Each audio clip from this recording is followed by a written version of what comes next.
Afternoon, Cherries fans, and welcome to this latest opposition preview show here on Up the Cherries in all departments. Before I welcome in my special guest, here's a little bit about our sponsors, Dental on the Banks.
To find out what they can do for you, visit dentalonthebanks.co.uk.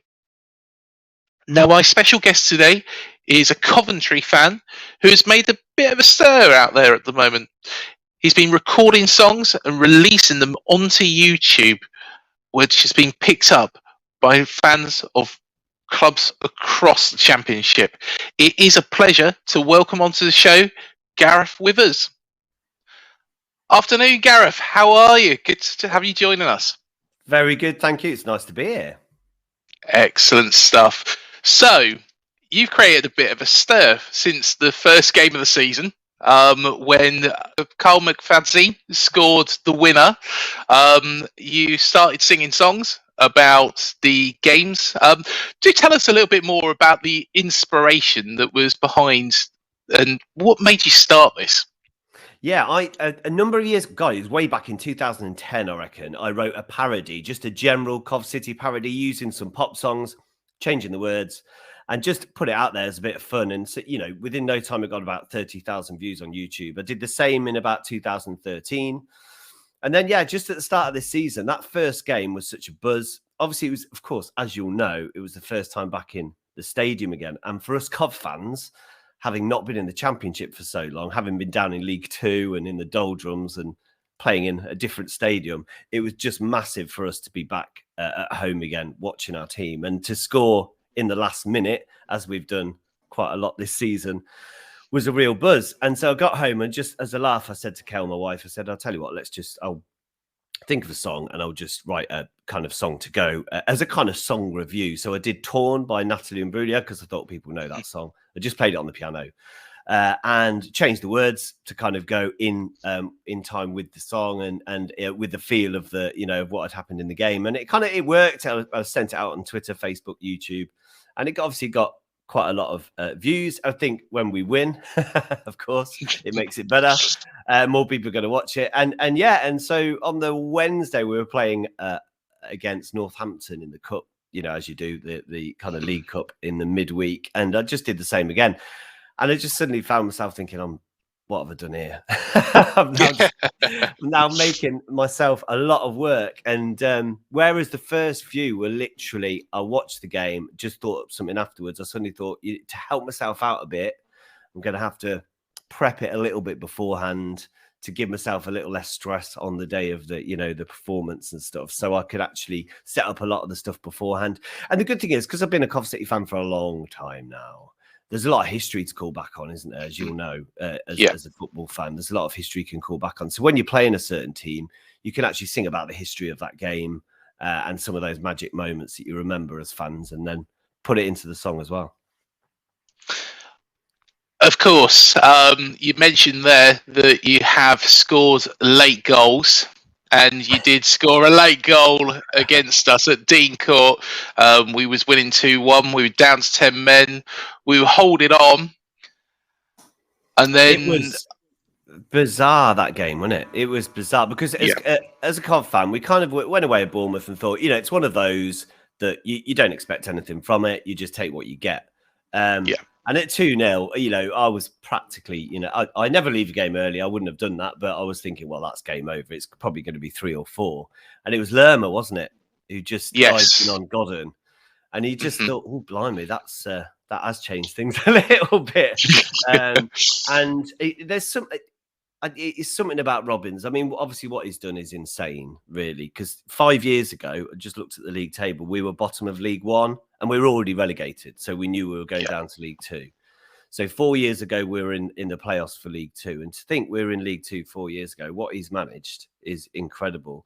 And to be battling out in the last minute with teams, as we did with Bournemouth that game. And it was bizarre, the end, wasn't it? Because suddenly we just yeah, onslaughted a little bit. I think you could have even gone 3 up, I think, when you had 10 men, actually. But then we just suddenly found our other gear, which we do generally find. I think as fans, we're sometimes frustrated that we don't start like that. yeah. And we leave it right. But then I suppose to score at the end is the best time because it gives you less time to come back.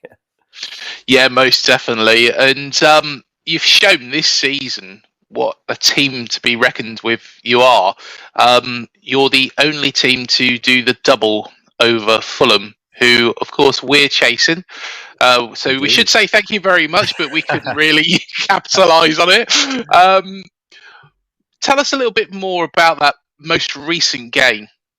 Yeah, that was amazing because actually we all went again, like I said with your game, we all went expecting not much. We'd beaten Yeah. Sheffield United recently 4-1, and that was one of those hope that kills you moments because suddenly we thought, oh, we're back in the playoffs here. This is amazing. And we've beaten Sheffield United. This is a big scalp. And then, of course, you then lose to Luton, you lose to Yeah. Hull, and you think, what? And we kind of knew it was over. And we drew to Blackburn in, of course, the last minute, 99th minute, in fact. But we knew we needed a win against Blackburn. So against Fulham, we were kind of like, oh, it's season over. And then I think that was partly it. I think the players just felt, you know what? We've got the freedom. We don't have to worry. We've got the freedom to just play our own game of football. We've only got a limited side at the moment. If we get injuries today against Birmingham or against you guys, we are going to be a little bit scuppered because we've literally got a first team and that's it. Our first team is good, I think is strong, but yeah, if we do lose any players, but they just ticked, and I think Fulham fans would agree it could have been 3 or 4 at half time, and then they kind of obviously kicked into gear second half. And could have equalised, but no. I think we deserved it. We played good football. Yeah. And the thing is, I think we've played particularly well against teams who play good football. Where we've come unstuck, and you might have yourself, is against the teams who don't, who want to kind of hold back and get the ball up the field, and obviously have your Mourinho wall, which Birmingham might do today. So again, that's a game we might struggle in because if teams like Fulham and like Bournemouth play, we can play quite well against them, and it's generally an entertaining game. And that's what happened against Fulham, and luckily our shots went in this time. To be fair, we can echo that entirely. So against West Brom, who at the moment and now under Steve Bruce, the long ball and quite direct. I can't take anything away from them. They did play well, but we struggled. Whereas against the better teams, the teams that do play the beautiful game, so to speak, we seem to come up better. So, seeing as you also do that, it should be an interesting one. It's probably going to be 0-0 now, isn't it? Yeah, and our game against Birmingham will be 3-3 today, probably. But yeah, no, you're right. I think that's the way it should be. It kind of gives you hope as well. It gives yourself hope. It gives us hope that if we did ever make that jump up, that you could actually put yourself up against some of these teams. I mean, I know the difference in the Premier League is colossal in the fact that their strength and their engine is insane compared to ours. I'm sure I get that. But, against Southampton away in the Cup, we outplayed them for a lot of the game because, again, they like to play football. It's that pitch to play on was like a carpet. Unbelievable at St Mary's. But it does show that there is a kind of opportunity to play against those teams. And of course, you know, we can say now, can't we? We've got the double against a Premier League side, because let's face it, Fulham are going up to the Premier League. So how you're fairly close still, aren't you? You're still autos and We are, yes, but 6 points on Forest. Yeah. 4 on Huddersfield. To be honest, Forester have got the same amount of games, and they are the form team in the league. Scary at the moment, aren't they? Really scary at the moment. They've suddenly just hit massive form. They beat us 2-0 fairly easily. Yeah.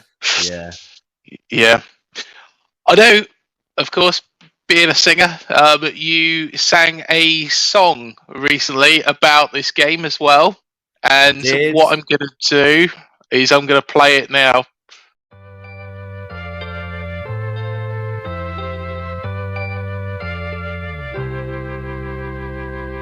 Zeno Ibsen and Carl Hill, Dominic Solanke, Emilia Marcondes, Pearson, Lowen Rogers, Gavin Jeffers, Stanislas, Neil and Lewis Morgan, Gavin Kilkenny, Lloyd and Jack Stacey.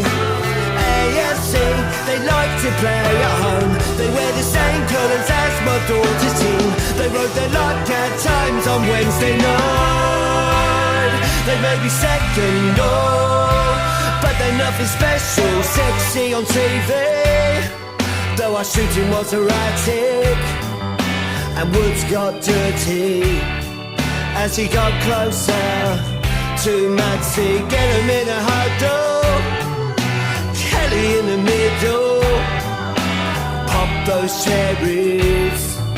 We're all sold out at the Vitality. Roses Hill and Hamer's hurt to bone. Matty Gordon sits up front alone, hoping Allen is up for the fight. Owen Dabber Central arms like the Tasmanian devil. We'll storm our win, make Jamie fly. Incidental 66 and Billy meets a pass. That is a replica of the first half, but then a red card and this game is on. Garden pulls back one, then lays a pass. I loved doing I really like doing the Bournemouth one away. It's funny when I write my songs, I have to think. Sometimes I take it on the team I'm playing, so I might have a look at the team and see, okay, is there a famous singer from Birmingham, for example, if we're playing Birmingham, and I'll use something like I did with Bonnie Tyler when we did Swansea. So I did obviously a Swansea lass, and I did her song. And with Bournemouth, I just where it came from, I just always wanted to do a Blur song. So I thought I want to do a Blur because they're one of my favourite bands. And it hit, and I absolutely loved it. And it got a really, really good reception at the Bournemouth away. I think Cov City played in the FA Cup. We went to Bournemouth, and all the lads went in the sea. So I had that at the start of the video, which was quite nice. The 87 boys. And what I like to do as well is with the patter of the words is use some of your team players' names. So I'll put some of the players' names in the patter of the words to make it sound like the original lyric, but to go with your team name. But it was really funny as I was doing your lyrics, that's when I was thinking, oh, we've got no chance here, have we? Reading some of your players' names out, thinking we were in League Two not long ago, and now we've got Jefferson Dale, we've got Stanislas. You know, some of these players, Billing, who obviously did well against us, and you're thinking, blimey, this is going to be a little bit. But I enjoy doing it. And of course, the thing is, it's awful, isn't it? But you 2-0, and I'd already kind of decided on what the song was going to be. I kind of thought, no one's going to watch this now, because this is going to be 4-5-0. And no one's going to be interested from Cov's point of view. And then, of course, it got a massive views because Kane got that fluke at the very end against you, and the one in the top corner, and of course straight away there's a big buzz then, isn't there, and people want to watch it. But you know, as I was writing it, I was writing it as a Cov fan seeing a team that would be going up in Bournemouth. I must admit, I thought that's a team that, you know, with Fulham will go up, and it'll be interesting. You know, the league never lies, and I think at the end of the season that will be the case, and you two will be the team that that rightfully in my mind go up. I think Forest have done incredibly well, and Huddersfield have done incredibly well to be where they are. I mean, Forest started the season looking like relegation fodder, didn't they? If I remember rightly, They did, yes, losing yeah, all their they did. games, and then got Cooper, his work magic. But no, I think Bournemouth will be back up there, and hopefully for you guys stay for a little bit. Yeah, well, you'll have to sing us a song when we do go up. That'll be. Yeah, that would be absolutely brilliant, actually, Gareth. No pressure. No pressure at all. But the Fulham fans have taken to it quite well. So, yeah, I think Fulham and Bournemouth, there you go, promotion songs. Yeah, definitely. Yeah, that's what we want, a promotion song at the end of the season, if you can. I'll pen it in. There we go. But Mark Robins has done a tremendous job, as you say. You started the season very, very well. And, of course, you've got that double over Fulham. You're beating teams for fun. And it kind of slipped off. Yeah. What went wrong during that period? It's interesting. I think that you look back at some of the games, and you might have had this issue as well. We've controlled a lot of games, which has made me really impressed, actually, because, like I say, we've only been in the Championship last season and this season. And we've actually controlled a lot of games with our passing. And it's not just passing to keep the ball in defence and not really getting anywhere. We generally, with Hamer, you'll find Gustavo Hamer can ping the ball forward and get you forward, progressing really quick into O'Hare's feet, who obviously is a little magician with the ball. But what generally has happened is, when we've had that great moment in the game and we've been on top, we've had these sitters that we've just missed. And when you've missed it, you're thinking, you can just see what's going to happen here. We had a sitter against Cardiff when it was 0-0, when Gyökeres was right in front of goal, header straight at the goalie, and then they end up winning it, 1-0 or whatever. And it's just like those little margins, isn't it? And it's those little things that have fallen off. Whereas at the start of the season, we're finishing some of those chances. We've been in games, played really well. We've had opposition so many times say, you're one of the best teams we've played, the best, obviously, away fans. And yet you come away with nothing. So it's like, does it matter in the end? Like Middlesbrough said the same. And when we went away to Middlesbrough, we should have easily won that game. And then, it just kind of, we missed these great chances and they came away winning it. And hey ho, it's frustrating. But I suppose that's the thing. We're a very small squad, with a third lowest budget in the league. And it just, obviously it shows at this time of the season, because you're kind of down on your knees and especially when they've played a lot of games in a short space of time, it tells, you can see they're tired and we're having to play the same players every week, which, of course, as an old school football fan, I like that, Yeah. I remember in the 80s, you always had the same team that came out every game, but because there's so much rotation now, it's very different. I think that's where we've come off the rails a little bit, is just our squad size being minute, sadly. You're 6 points off the playoffs at the moment, 15 points to play for. You've got 5 games remaining. Is there that glimmer of hope if you can beat both Birmingham and ourselves? Yeah, I was thinking that today. I was thinking it's awful, isn't it? If we did, we could beat Birmingham. I know local derbies are always draws, aren't they, generally? But you never know. Yeah. Bournemouth, obviously, a very difficult game. But again, we did well against Fulham, so you could. And yeah, obviously, if you win those two. But the problem is, it's not just 6 points always seems like it's only 6 points. But actually, you've then got to maintain it, haven't you? So if you do get into the playoffs, you've still got to stay there. So you basically got to win 4 or 5 games on the trot. So it's very, very difficult. And I think the Cov fans have kind of thought, look, we're happy with our lot this season. What we've managed in this season is incredible. And the big thing that we wanted is fans back in.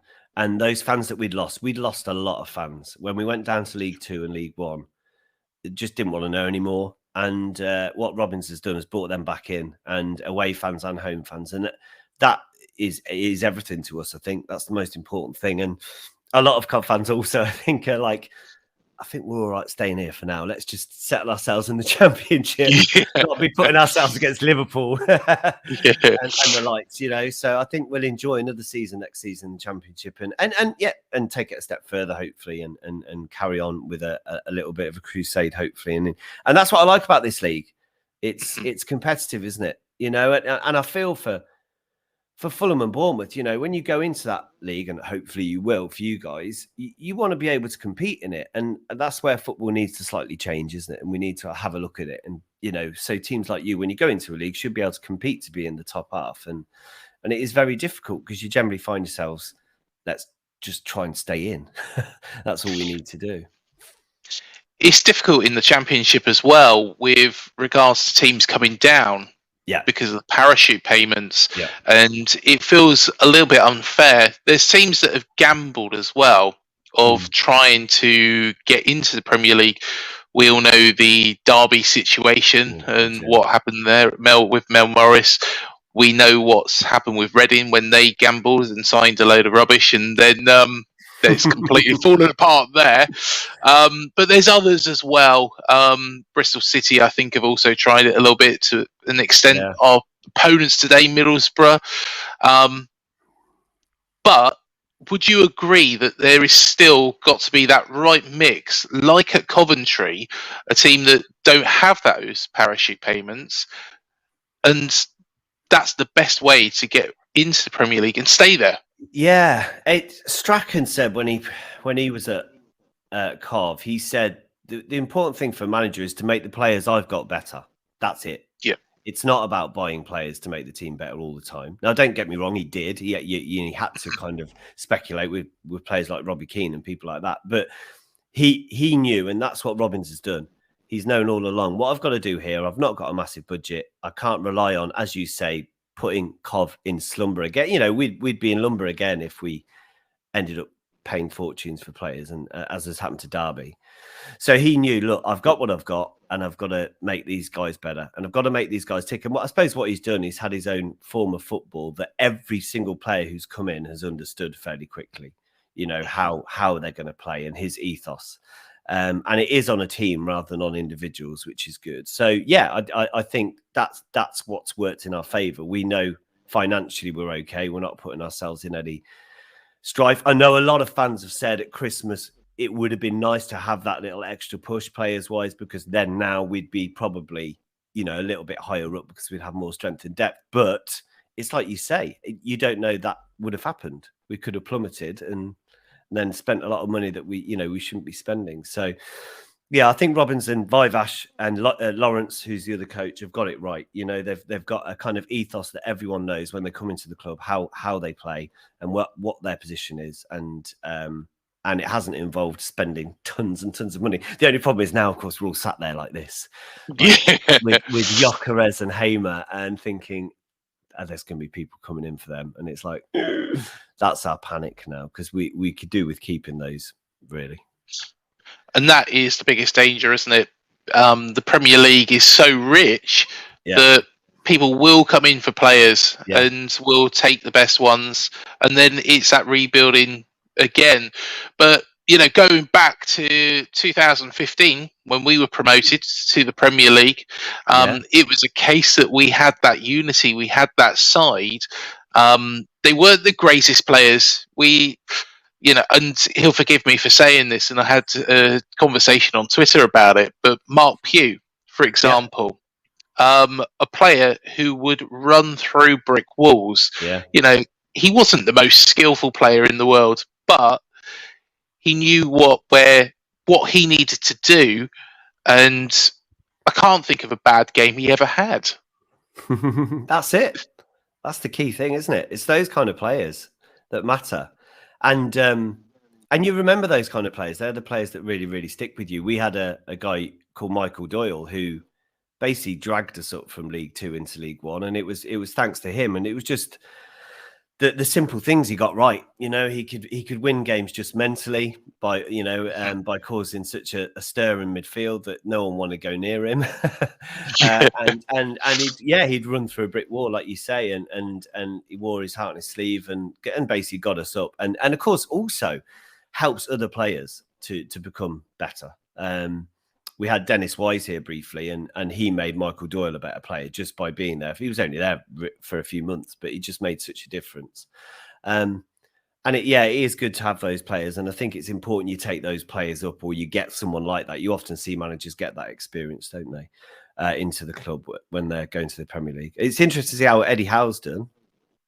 isn't it? He's done a fantastic job. When Yeah. you think Newcastle were, and to be honest, at the start, when he first took that job, I thought, well, that's a bit of a poison chalice. They've got all this money, and it looked an impossible task. Yeah. They hadn't won, and he's managed to drag them up. And I think again, it's getting that unity, getting those players playing together, giving 120%, knowing exactly what they're doing on that pitch. And let's be fair, if Eddie hadn't gone there, I think Newcastle would be, well, I think they would be a championship side next season. I agree. Absolutely agree. I think they knew they needed the right man for the job, and he was definitely it. Because I think if you'd gone for a big name or a big foreign name or something like that, it might not have worked initially. And I think he kind of knows exactly what he's doing. He did really well with Bournemouth, because how long were you up there in the end? 5 years. Yeah, which is incredible. I mean, that is absolutely brilliant. And hopefully next time you go, again, that will extend, you know. And what I always find fascinating, and it's really funny, because my mate, obviously in their head, as soon as we realised Bournemouth were in the Championship, it's like, oh, brilliant. As a Cov person, because we're nowhere near the seaside, this is great. This is a weekend away. So all of my mates are going, yeah, we're going to have a weekend in Bournemouth. And of course, I'm saying to them, you do realise you've not got a chance of getting tickets. Because of course, in their head, they're thinking they're going to a 30,000 stadium. You know, we'll have about 5,000 away allocation. It's like, no, Bournemouth is a tiny ground. And it must have been amazing in the Premier League how you cope with that. But I suppose it was good in a way, because you probably didn't have a lot of away fans. Was that right? We did. Well, to be honest, they always used to fill the away end. Yeah, they've got a little segment by the Ted Shed. And to be honest, they always used to fill that. Yeah. But at the same time, it was such a difficult place for teams to come to. The likes of Man United, Newcastle, Man City, Arsenal, Tottenham, they're all used to big, lush stadiums, you know, with lots of, you know, features and benefits. And don't get me wrong, Dean Court has been upgraded over the years. But yeah, it's I wouldn't even say it's, well, I hate to say it, but you wouldn't even say it's like St Mary's, would you really? No, it's I like it. I love grounds like that. It's something as Cov fans, a lot of us will say, we reminisce, is we wish we had Highfield Road back, and we do, because Highfield Road was a proper stadium.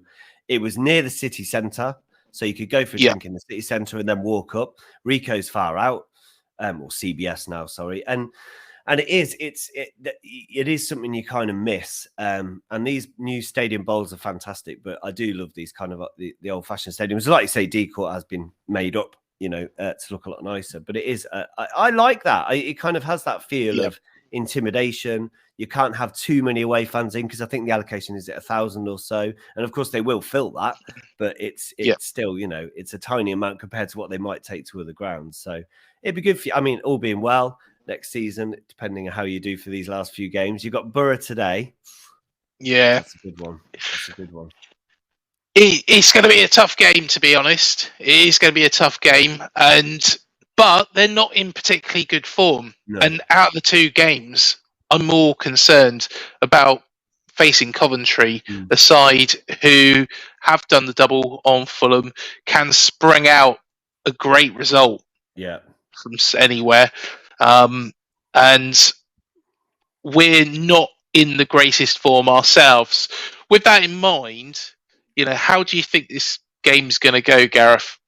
I think, you know what will be interesting? I think it's a lot is on today's games, actually. I think a lot is on today's games, how it goes. I reckon if we lose to Birmingham, we'll probably then beat Bournemouth, because it will be that typical, well, we're out of the race now, so it doesn't matter. Whereas, of course, if we beat Birmingham, the kind of pressure will be back on us again. So, a lot of it's on today, and for you guys as well, depending on how you do against Borough. I think Bournemouth have got it within you to put a good run now, and get you over the final line, because it's that stage of the season where the kind of the big ones rise up, don't they? And the kind of big teams come out of it. And I think you've got enough in your locker, haven't you, to kind of get yourself into autos? Because I suppose you're not kind of wanting playoffs, I take it. No, I'm absolutely dreading them after the last time, to be fair. And I think 3 wins will do it. Yeah. And I think Scott Parker is now going to be thinking, right, we need to get these 3 wins sooner rather than later. We don't want Forest to get any closer because No. Who have you got at the end? Who are your last games? so we've got Millwall on the final game of the season. However, we do have Forest just before that, which is the rescheduled one.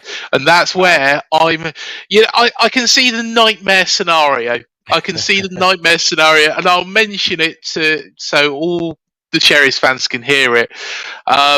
Where it's 0-0, and then on the 93rd minute, Steve Cook goes up for a header, like he did for us against Newcastle, and sticks it in the back of the net. Don't do it to yourself. Don't do it to yourself. I know that's a nightmare scenario. So if we can get promoted before that game, you need that.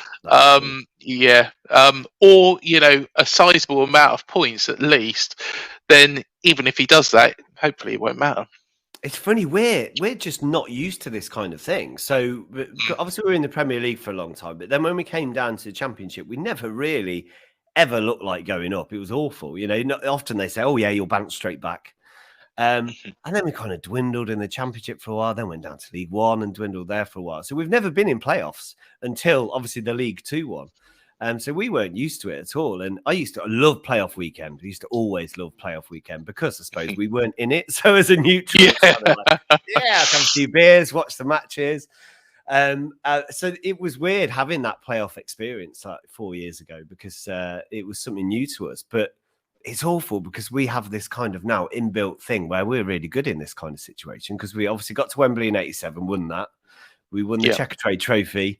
Then we won the playoff final. So we're kind of thinking, oh, yeah, if we get to the playoffs, it's easy. But yeah, I think we'd find that slightly different this season if that happened. But it's interesting, isn't it? Because Bournemouth are there praying they don't get in the playoffs. And there's Tom kind of hoping to scrape in. But because often those teams that do scrape in do quite well, don't they? It's weird how that works. And the teams that drop out of the top 2 normally do suffer as well. Like we found last season, we did drop out of the playoffs, got back into it under Jonathan Woodgate, but we weren't in great form. We did well against Brentford over the 2 legs, but it just wasn't to be. It was a team that we wanted to avoid. In a one-off game, you would have said, well, it's a 50-50 shot. We would have stood a good chance. We knew it was always going to be difficult going down up to Brentford's new stadium, of course, with fans in there as well. And then, that's true. Of course, we had the whole season where fans couldn't get in, who'd go in for that game and built up that atmosphere.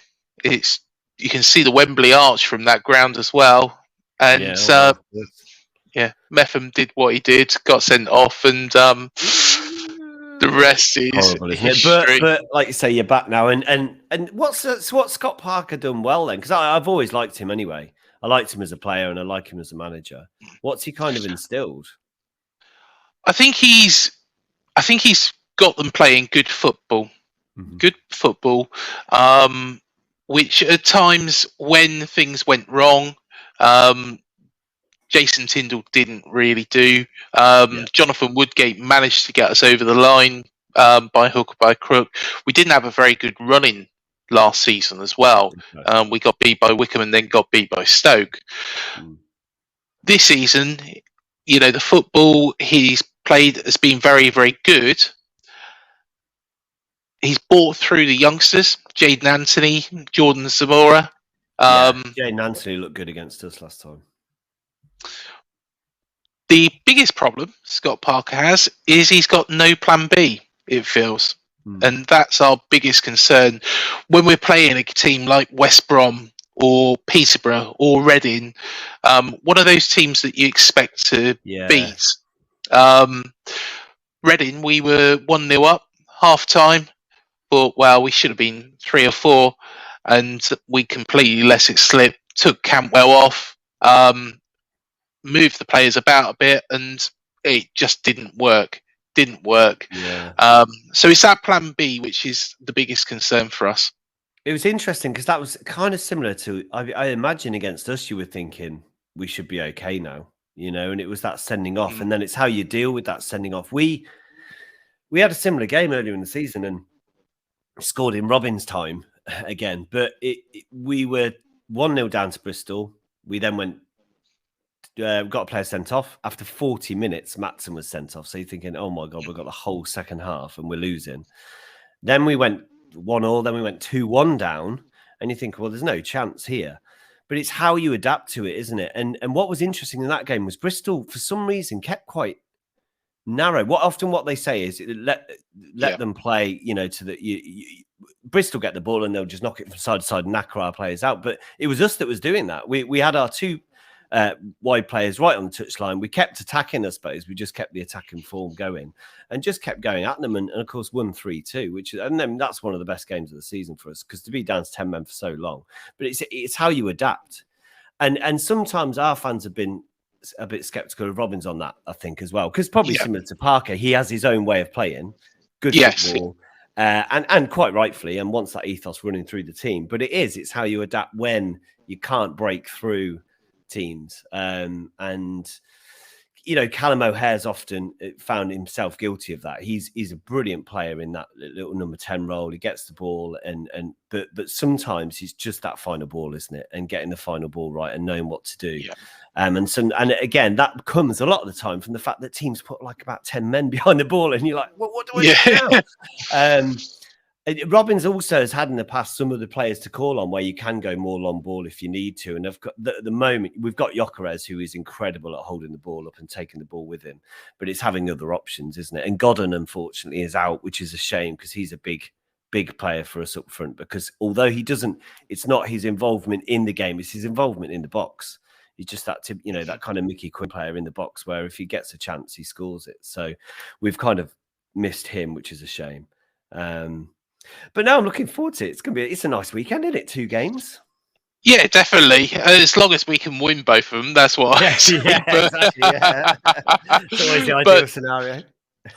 But yeah, I am worried about this game. And to be honest, I think looking at the fixtures we've got coming up after, we've got Fulham straight afterwards as well. You've got haven't you? Yeah. So apart from the last game against Millwall, to be honest, Millwall's going to be a difficult game. But they put themselves up there, haven't they? They're like the they have. I know. So, I suppose it's like you say, any of these games. I don't know. In a way, maybe it's good to be playing the teams up there because some of those other teams that have got nothing to play for might actually be harder. Like I think today might be tricky for us because we're playing Birmingham. We were in no man's land. They're obviously not going down. But there's no chance they'll get anywhere near playoffs. So it's a bit of an odd one. Will they just come out and enjoy themselves? It's been weird. What a weird season. The break off at the bottom is mad, but obviously because of Derby's points. But it's a really strange season down there because there's massive gap from relegation. There is, yeah. It's bonkers. How long we've been safe now is amazing, really. But there you go. That's the way it is. But you never know. You might get yourself back in the playoffs this year. There is that chance. But I'm sure Robbins will be building for next year already and thinking, right, okay, what do I need to do to push a little bit further on? And you never know. He might be building something great like Eddie did.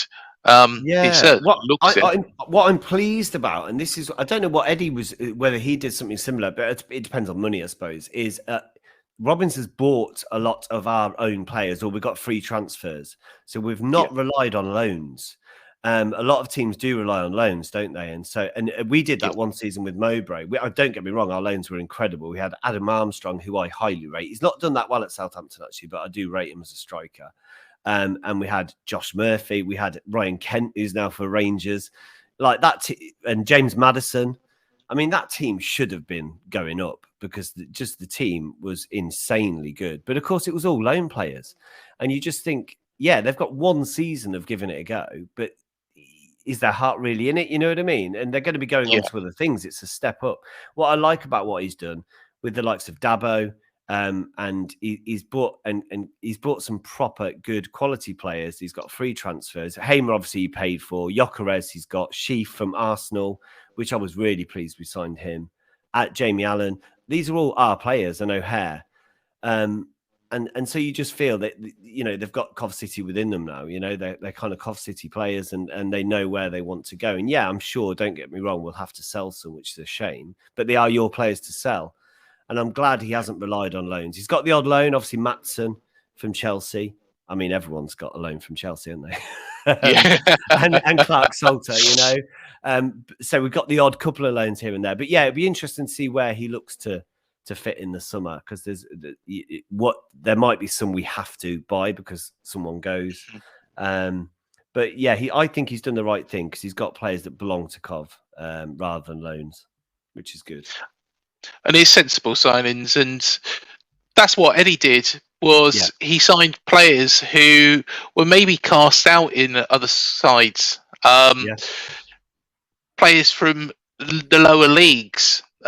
So you had the likes of Harry Arter, you had Mark Pugh, you had these players who grew to love the club.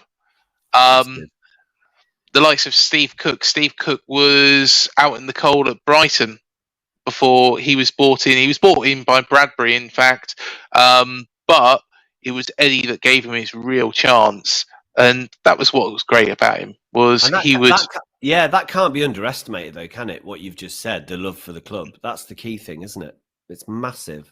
You know, if they're just there to kind of, you know, have a little bit of a laugh and have a bit of football and then go, but if their heart's in it, it makes such a difference. Like you said with Pugh and Steve Cook, it gives you a 7 or 8 out of 10 performance every week, as opposed to, you know, just coming up and doing a few tricks and taking your money and going home. But yeah, it's fantastic when you've got players like that you can call on. You look at some of the clubs down the bottom of this league, and some of the squads. Birmingham's a good example. I know that they've had quite a bit of a clear out, but Reading's a good example of teams that have got players who aren't their heart's not really in it. They're not giving 110%. Whereas an Eddie team, a Mark Robbins team would always give that, you know, extra. And I'm sure he will get you back into the Premier League at some point. I think so. No, I think as well, we're lucky in the fact that last time he came, because he's been here twice, he was really successful for a very short time. And then Huddersfield came knocking, and he, you know, understandably, he thought they were the next level at that point. So I'm going to go and have a go. And it didn't work. And so, in a way, I'm glad we've been through that, because he knows he's not going to do that again, you know, unless he was definitely certain it was a team that, you know, where he could make things happen. So we're kind of lucky in the fact that he's been through that, and he said, no, I'm not making that mistake again, because I know what I want to do here. I mean, there's probably only so far he can push us, I suppose you could say. I don't know, we'll see.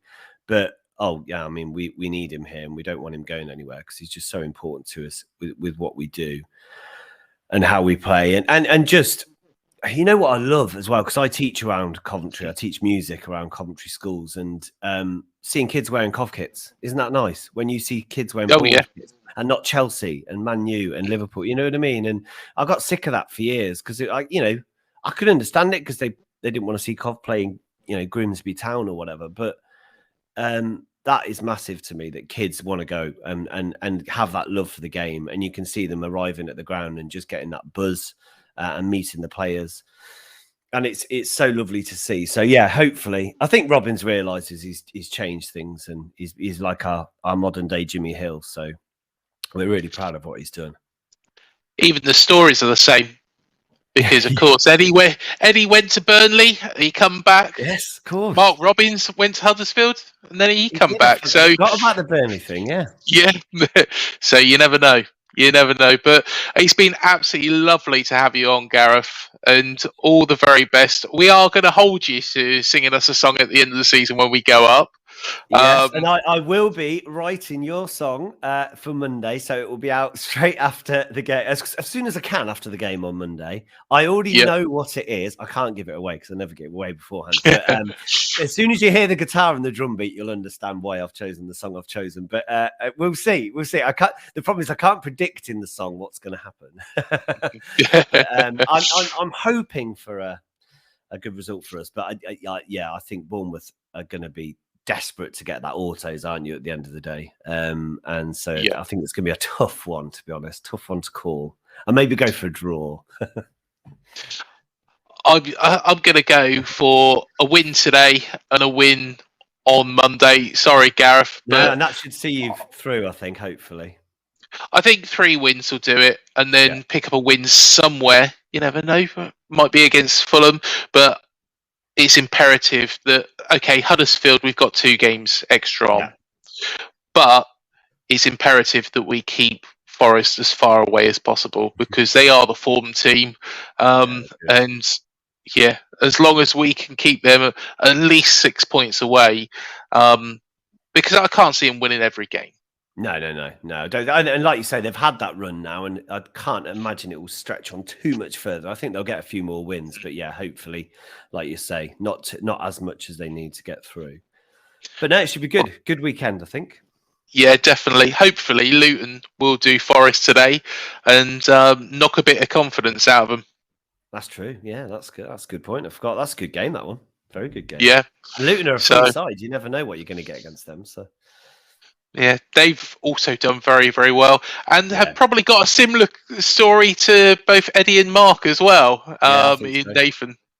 Yeah, I think they have. Yeah, incredible what they've achieved. I mean, we got absolutely obliterated at Luton 5-0. They absolutely slaughtered us. And at home it was a bit of a nightmare really because we should have done better at home. We lost 1-0 and we should have got something out of it. But hey ho, that's football. You know what it's like.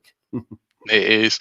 Well, all the details of your channel will also be in the description as well. So do give it a little bit of plug as well, Gareth. Will do, mate. No problem.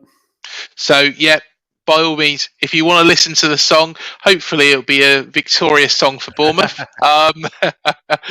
Please do hit the link below as well and listen to Gareth's tunes. And absolutely fantastic work. And thank you so much for coming on again, mate. Cheers, mate. All the best. Take care. And thank you, everybody, for joining me on this opposition preview show. Please do remember to hit the like, the subscribe and the bell button below to be alerted to any new videos we do here on Up the Cherries in all departments. Please do check out all of our interviews. We recently had Jeff Winter on the show as well, talking about refereeing, the players that he used to like and dislike coming up against, and VAR as well. Yeah, we did discuss that Burnley game as well. Until the next video, Up the Cherries, and I'll see you then. Thanks for joining me.